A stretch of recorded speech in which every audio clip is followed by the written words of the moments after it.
গত 16 বছর এমন একটা সরকার ক্ষমতায় ছিল যারা রাসূলুল্লাহর আদর্শ নয় বাপ দাদার স্বপ্ন বাস্তবায়ন করতে চেয়েছিল।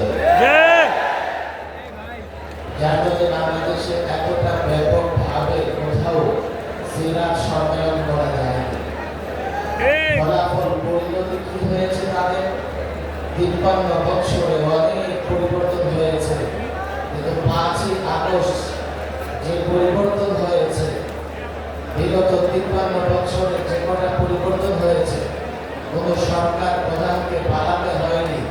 ওলামাদের উপর জুলুম করবার কারণে, রাসূলুল্লাহর আদর্শ প্রচারে বাধা দেবার কারণে, সিরাত সম্মেলনে বাধা দেবার কারণে, তাফসীর মাহফিলে বাধা দেবার কারণে তাদের পরিণতি এমন হয়েছে দুপুরের খাবার আগে তাদেরকে পালাতে হয়েছে।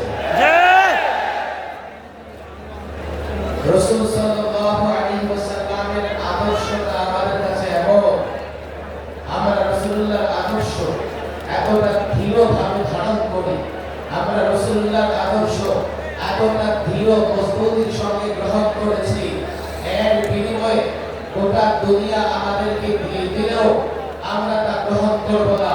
রাসূলুল্লাহর আদর্শ এতটা দৃঢ়ভাবে আমরা ধারণ করি, এই আদর্শে সমাজ রাষ্ট্র গঠন করে সর্বত্র শান্তি আসবে, তা আমরা এতটা দৃঢ়ভাবে বিশ্বাস করি। এই বিশ্বাসের বিনিময়ে যদি আমাদের জীবন দিতে হয়, এই বিশ্বাসের বিনিময়ে যদি আমাদের তারা প্রকোষ্ঠে দিনের পর দিন বন্দী থাকতে হয়, এই বিশ্বাসের বিনিময়ে যে কোনো জুলুম যদি সহ্য করতে হয় সহ্য করে নেব। রাসূলুল্লাহর আপোষের বিনিময়ে পৃথিবীর কারো সঙ্গে কোনো আপোষ হতে পারে না। আমি পরিষ্কার বলি, নবী প্রেমিক তৌহিদি জনতাকে পরিষ্কার বলি, বাংলাদেশের ওলামায়ে কেরাম, ছাত্র জনতা, ইসলামী সংগঠন, তাওহীদি জনতা, সকলেই দল মত নির্বিশেষে আল্লাহর নবীকে মহব্বত করে, এতটাই মহব্বত করে ও দুনিয়ার মানুষ, শাসক গোষ্ঠী, রাজনৈতিক দল, বড় শক্তি, শুনে রাখো, আল্লাহর নবীর ইজ্জতে যদি আবার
রাসূলুল্লাহর আদর্শ সমাজ রাষ্ট্রে বাস্তবায়ন করা কথা ঠিক না?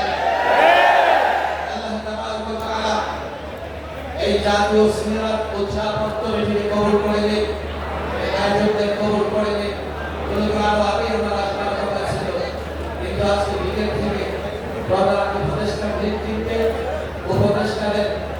উপদেষ্টাদের সঙ্গে নানা ইসলামী দলের বৈঠক চলার কারণে আমি আসলে সময় মতো আসতে পারিনি।